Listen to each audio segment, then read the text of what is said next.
Bien, buenos días con todos. Vamos a dar inicio a la audiencia pública programada en el expediente 13.404 del año 2024 con la lectura del acta respectiva.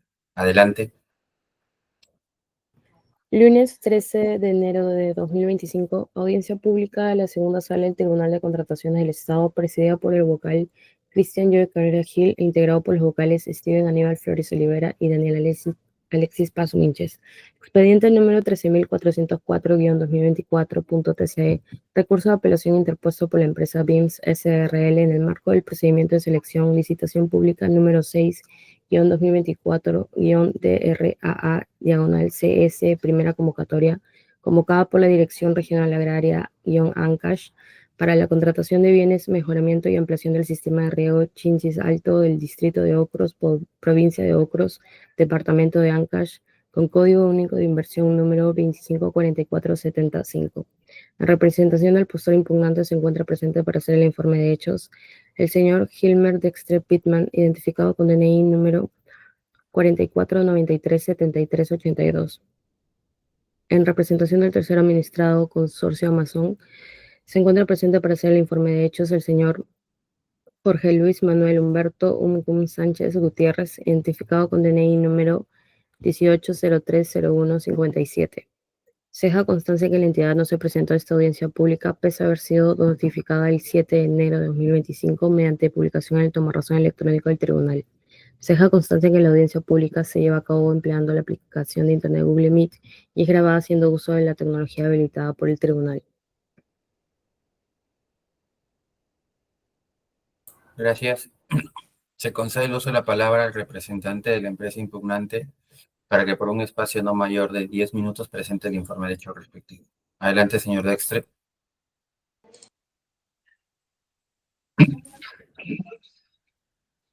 Buenos días, señores del tribunal.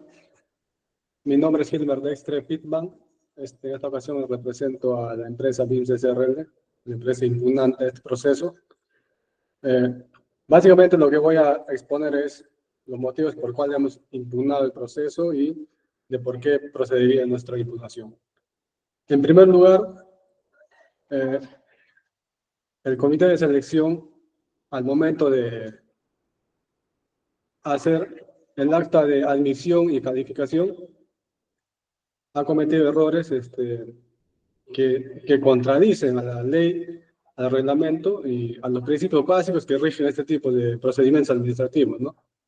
Por ejemplo, para no calificar a nuestra oferta, ha aducido lo siguiente. Nosotros hemos presentado dos contratos, ¿no? Dos contratos para poder acreditar nuestra experiencia en obras similares. Dentro de ello, en el contrato número 1, tenemos lo siguiente. El comité de selección aduce que nuestro contrato no acreditaría porque en el contrato de consorcio que presentamos hay una discrepancia entre números y letras, ¿no? Como puede apreciarse aquí, entre números y letras.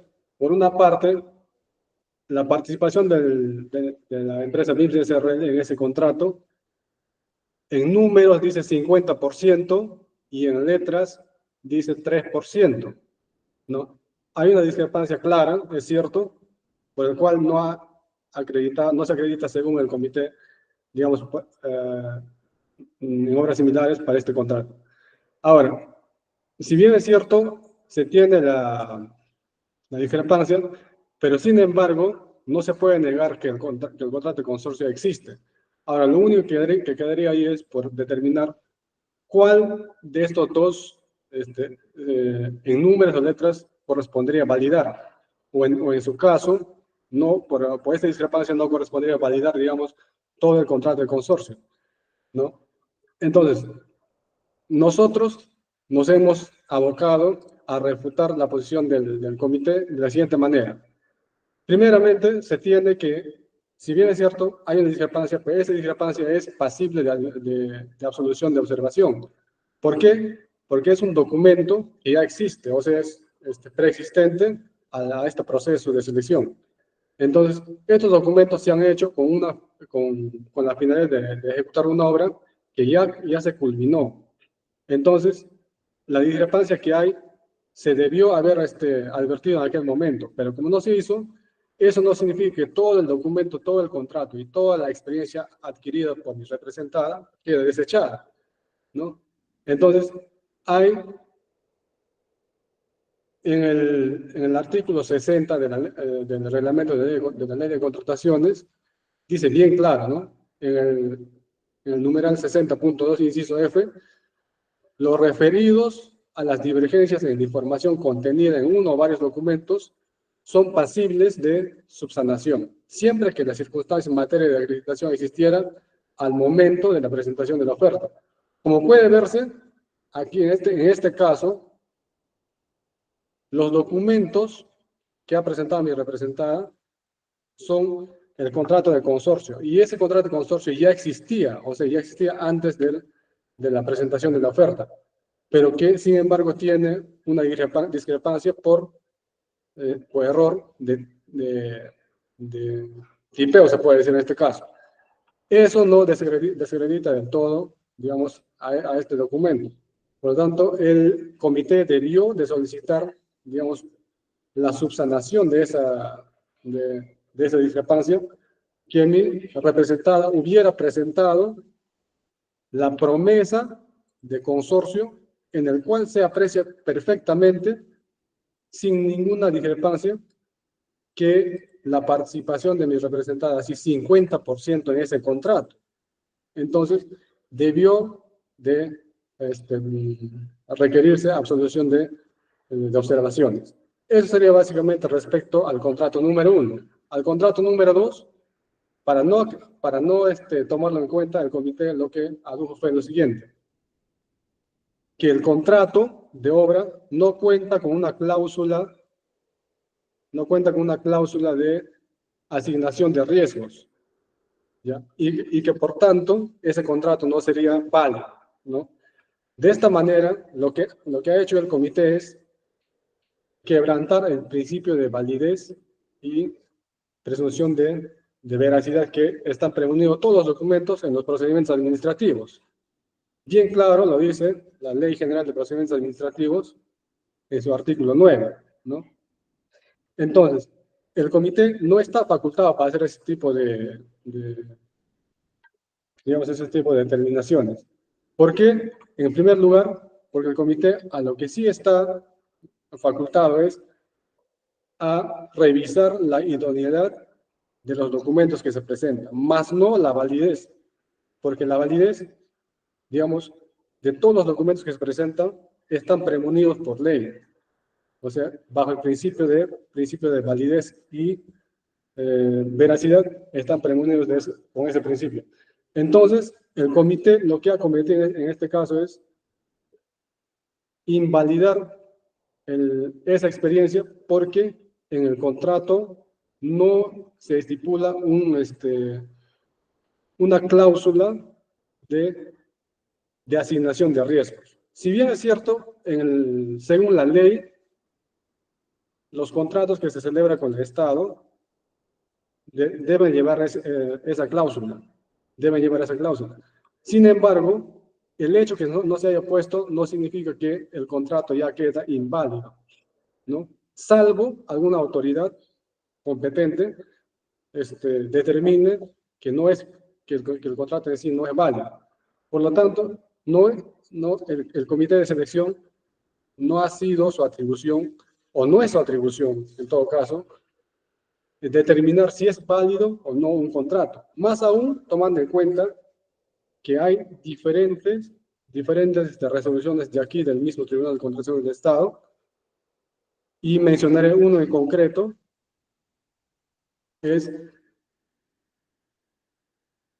tenemos, por ejemplo, la resolución 3940 de 2023, emitida por la sexta sala del Tribunal de Contratación del Estado, donde se ve un caso similar, por no decir igual, al presente caso que estamos viendo, ¿no? Del contrato número 2, donde también se había desestimado o se había descalificado porque en el contrato no tenía la cláusula de asignación de riesgos. En esa resolución dice bien claro, ¿no? Se termina bien claro que la falta de esta de esta cláusula no invalida un contrato.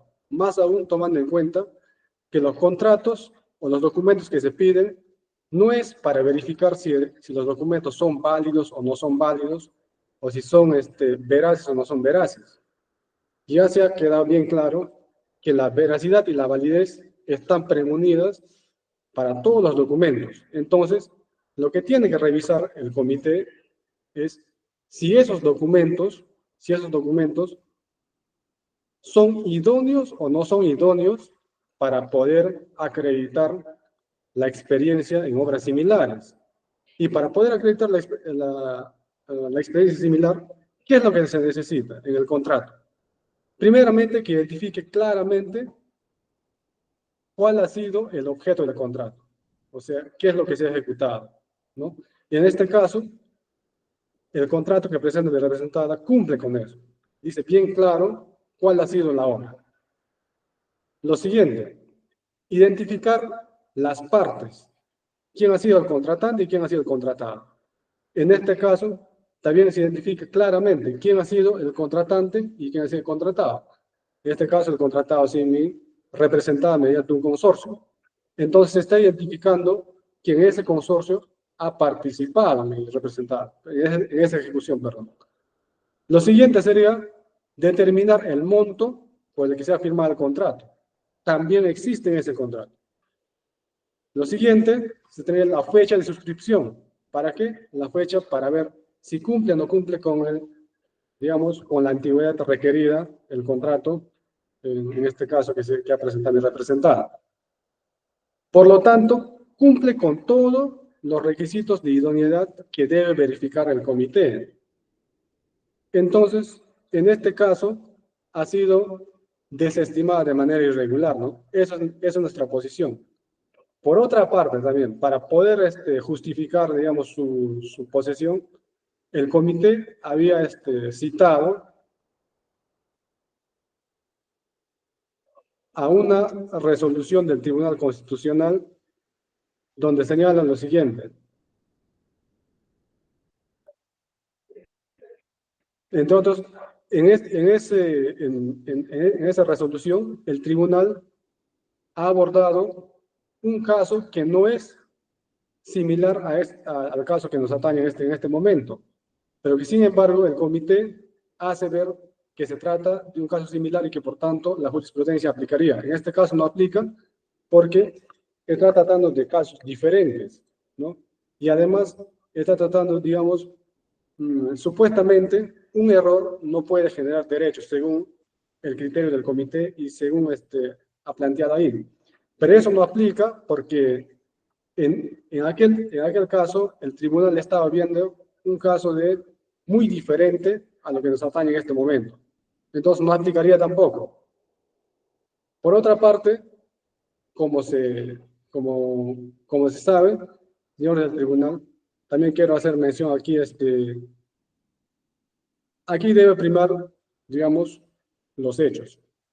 Aunque, digamos, el contrato que ha presentado mi representada no es, digamos, no contiene la cláusula de asignación de riesgos, eso no significa que la obra no ha sido ejecutada, no ha sido culminada y que la experiencia no ha sido adquirida por mi representada.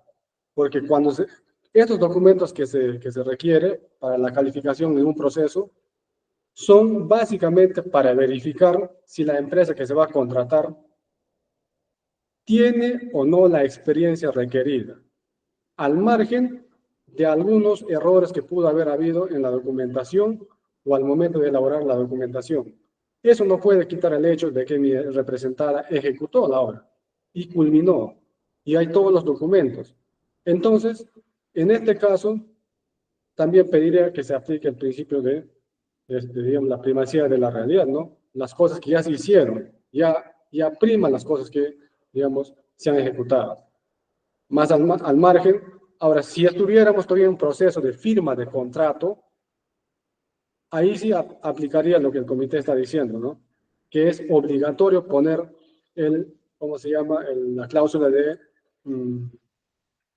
de asignación de riesgos, porque se está en el proceso de firma del contrato. Ahí sí se puede todavía aducir eso, de que sin esa firma no es válido, ¿no? Pero una vez hecho, ya pasó el tiempo, ya se hizo todo el procedimiento, inclusive se hizo la recepción de obra, resolución, ya se culminó todo ese procedimiento, entonces, por un error, no puede haber pues que se desconozca o se invalide el contrato, más aún tomando en cuenta que según la Ley General de Procedimiento Administrativo, todo documento está premunido del principio de validez, a menos que una autoridad competente o administrativa declare su nulidad, ¿no?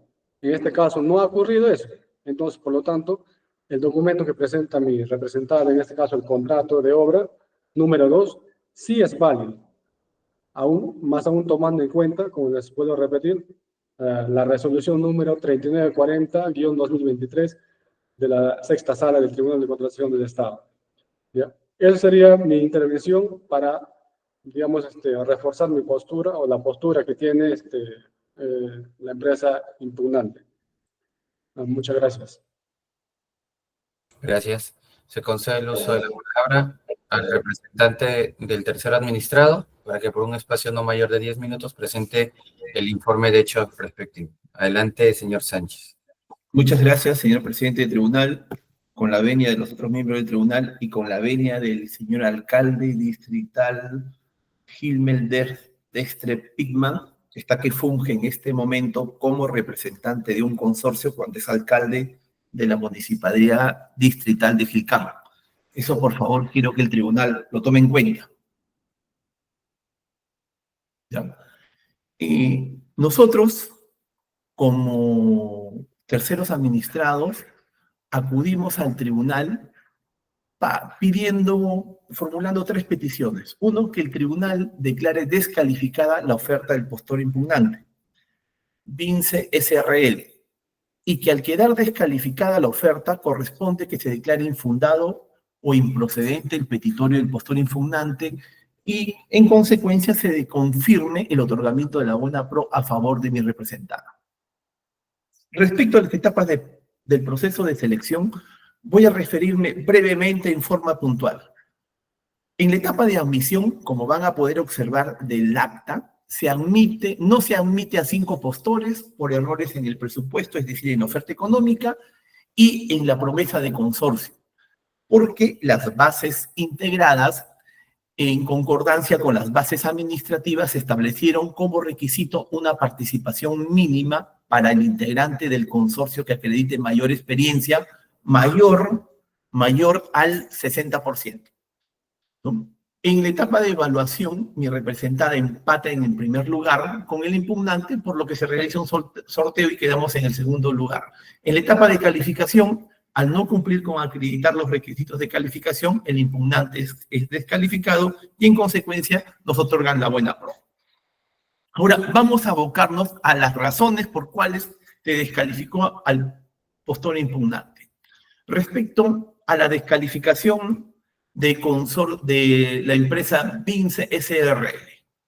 En primer lugar, esta empresa, ¿no?, presenta y acredita su experiencia a través del anexo 10 por medio de 2 contratos, ¿no? En uno, acredita un contrato con una participación del 50% y en el otro del 100%.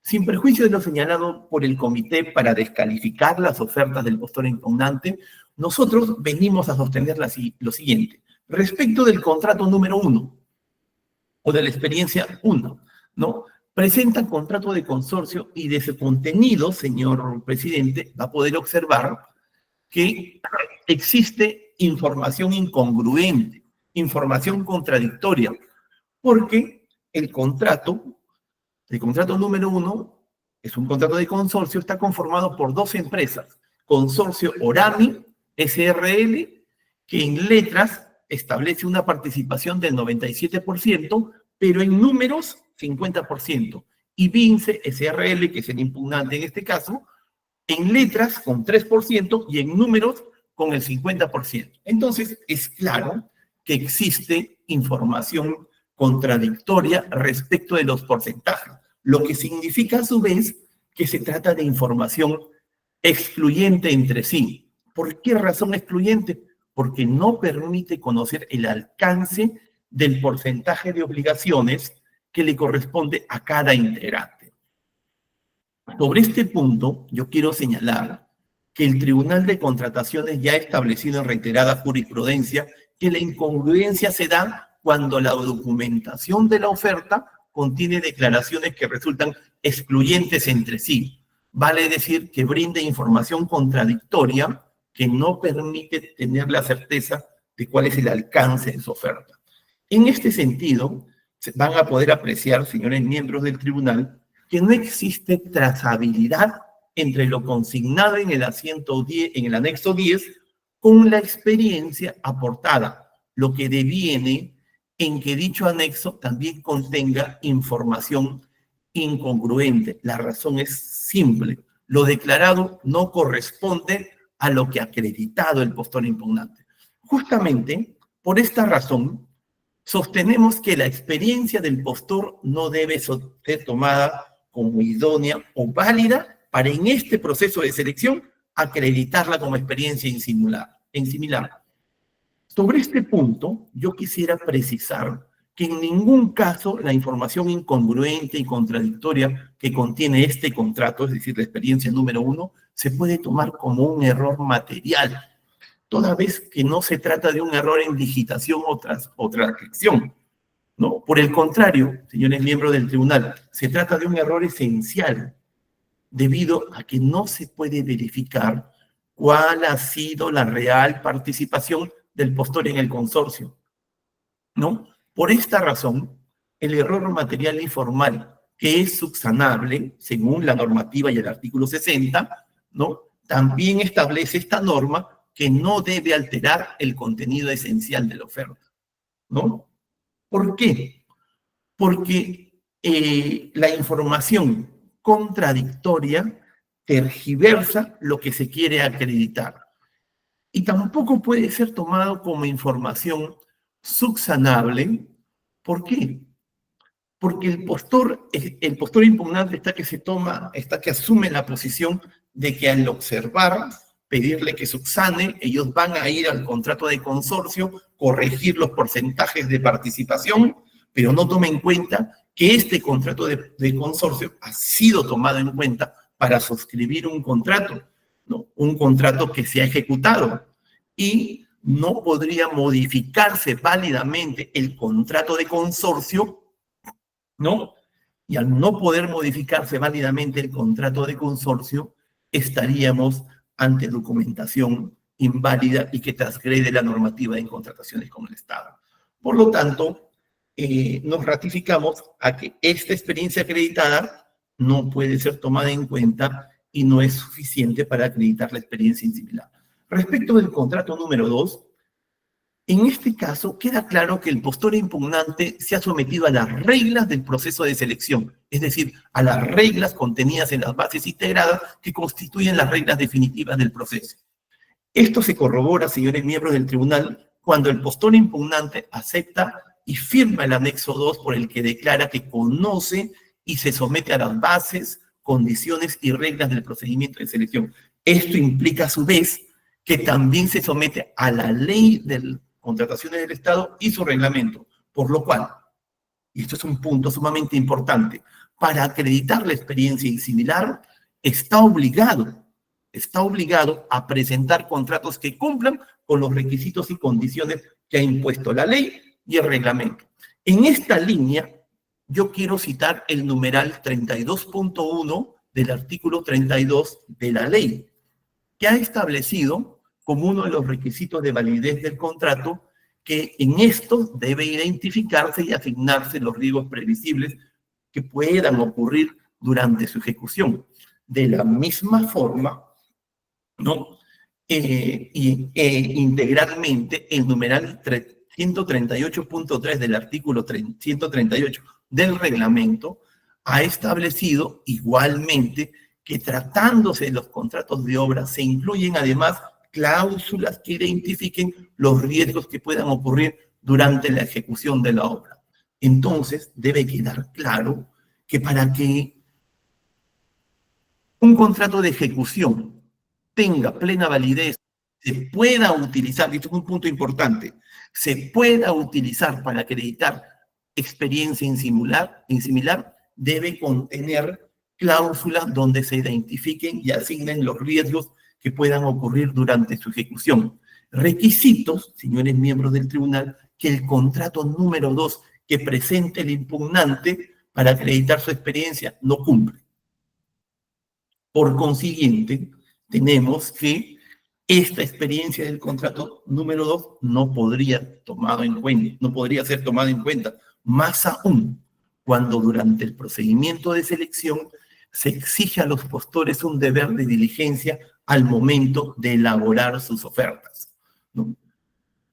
Entonces, por estos fundamentos, nosotros consideramos que el contrato número 2, que acredita la experiencia número 2 en similar, no puede ser tomada en cuenta y no es válido para que en este proceso se acredite la experiencia en similar.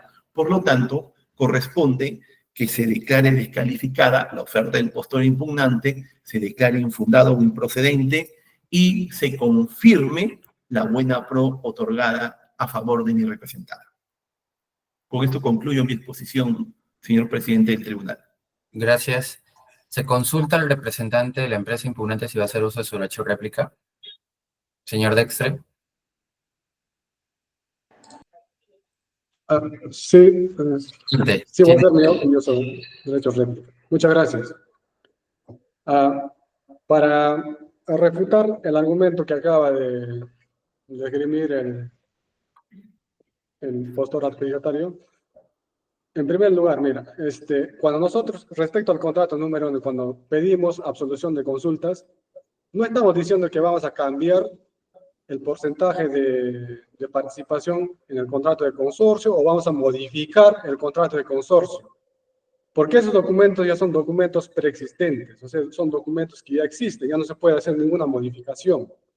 Lo único que se puede hacer es presentar algún documento, digamos, que aclare esa divergencia que hay entre el porcentaje en números y letras.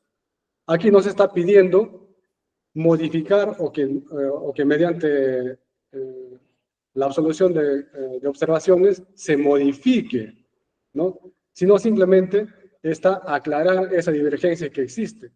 Porque hay bien claro ahí en el, digamos, en el reglamento de ley de contrataciones, en el artículo 60, en el inciso F, dice bien claro. Ahí dice todos los supuestos en el que se puede subsanar una oferta. Usted lo único que ha hecho es decir, ¿sabes qué? Son subsanables siempre y cuando no modifiquen, digamos, la parte formal de la oferta. Pero en este caso, hay un supuesto claro, de manera textual, dice. De manera textual menciona que son subsanables, que son subsanables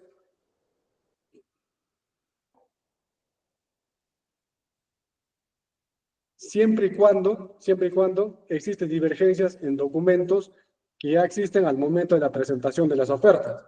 En este caso concreto, sucede lo que está mencionando en ese inciso, ¿no? Los documentos que se han presentado ya son documentos preexistentes que ya al momento de hacer la oferta existían. No son documentos que se han elaborado solamente para presentar en la oferta, sino que son documentos que se han elaborado para ejecutar un contrato. Entonces, al momento de hacer esos documentos, se ha cometido un error de tipeo en este caso, y eso no puede invalidar pues un contrato, ¿no?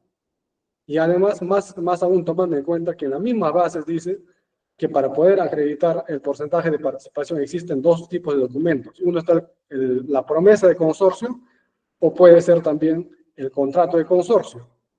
Si se advierte una divergencia en el contrato de consorcio, cabe la posibilidad de que pueda, digamos, salvarse esa divergencia o pueda aclararse esa divergencia presentando la promesa de consorcio.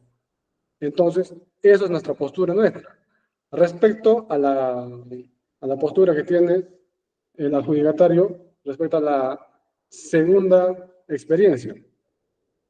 Si bien es cierto los postores somos responsables de lo que se presenta en nuestras ofertas, ¿no? Y cómo se presenta. Pero sin embargo, hay, digamos, supuestos en los que un postor puede hacer absolución de consulta, perdón, de observaciones, siempre y cuando el comité lo requiera. En este caso, respecto a la obra número 2, se tiene que no cuenta con la cláusula de asignación de riesgos. Esa sola falta de esa cláusula no puede, digamos, desconocer la ejecución que se dio en la vía de los hechos de esa obra. Más aún tomando en cuenta que todos los documentos que los administrados presentamos a las autoridades están premunidas del principio de validez, ¿no? Y también de veracidad. Ese rol no le corresponde al comité, le corresponde a otras autoridades que en su momento pueden decir si es válido o no es válido ese contrato. Señor Pero en el Dexter, presente caso no ocurre eso. Entonces, esa es nuestra postura y por eso es lo que estamos pidiendo, que sea válido ese contrato. Muchas gracias por el tiempo. gracias. Se consulta al representante del tercer administrado si va a hacer uso de su derecho de duplicado. Sí, señor presidente. Adelante, señor Sánchez. 3 minutos, por favor. Muchas gracias. Y yo acá quiero señalar algo muy importante, que la experiencia en similar se acredita a través de diversos documentos, entre ellos promesa, contrato de consorcio, contrato de obra, acta de recepción y liquidación, con la finalidad de que estos documentos tengan trazabilidad y se pueda determinar si cumplen las condiciones y requisitos establecidos en la norma y a la vez nos puedan permitir identificar el monto final. Ahora vamos a ver. ¿Por qué nosotros señalamos en primer lugar que la contradicción evidenciada en el contrato de consorcio no se puede subsanar? Porque ha servido para suscribir un contrato de obra.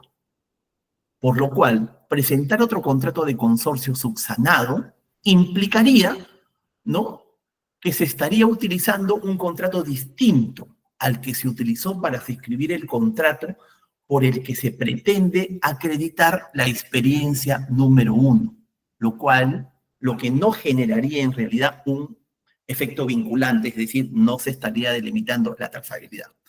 Ahora, hay otro punto muy importante, que esta experiencia también se invalida porque el impugnante no presentó documento alguno para acreditar el importe final ejecutado, tomando en cuenta que del acta de recepción se evidencia que en la ejecución contractual ha habido modificaciones contractuales, ha habido prestaciones adicionales de obra con deductivos vinculantes, y de la documentación presentada, no se permite identificar la trazabilidad y no se permite determinar cuál es el monto final ejecutado, con lo cual no solamente se vulnera la normativa, sino el acuerdo de sala 002-2023 del 2 de diciembre de 2023, ¿no?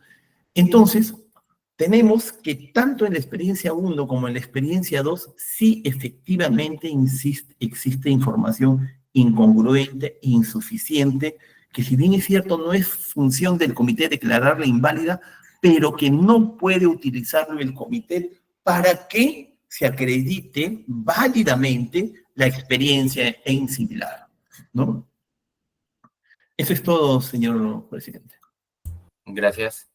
Bien, habiendo escuchado los argumentos expuestos por el representante de la empresa impugnante y del tercero administrado, vamos a continuar con la etapa de formulación de preguntas. En ese sentido, consulto a los señores vocales si van a realizar alguna pregunta. Doctor Flores. Buenos días, señor presidente. Sí, por favor. Adelante, doctor. Gracias. Buenos días con todos los presentes. Al señor Gilmer Dextre, representante del impugnante. Si pudiera encender su cámara, por favor. Buenos días, señor Dextre. Para que nos precise, usted viene ejerciendo el cargo de alcalde distrital en la municipalidad distrital de Jircán, en la provincia de Guamalíes, región Guamalíes. Así es, sí. ¿Y cuál es la vinculación contractual o comercial que tiene usted con su representada, el impugnante en este procedimiento de servicio? No tengo ningún contrato de trabajo con los señores, porque yo me dedico a la municipalidad. Pero está ejerciendo una actividad privada. Sí, pero es por un caso concreto. ¿Y cuál es el tipo de vinculación que tiene usted? No será laboral, pero ¿de qué índole entonces?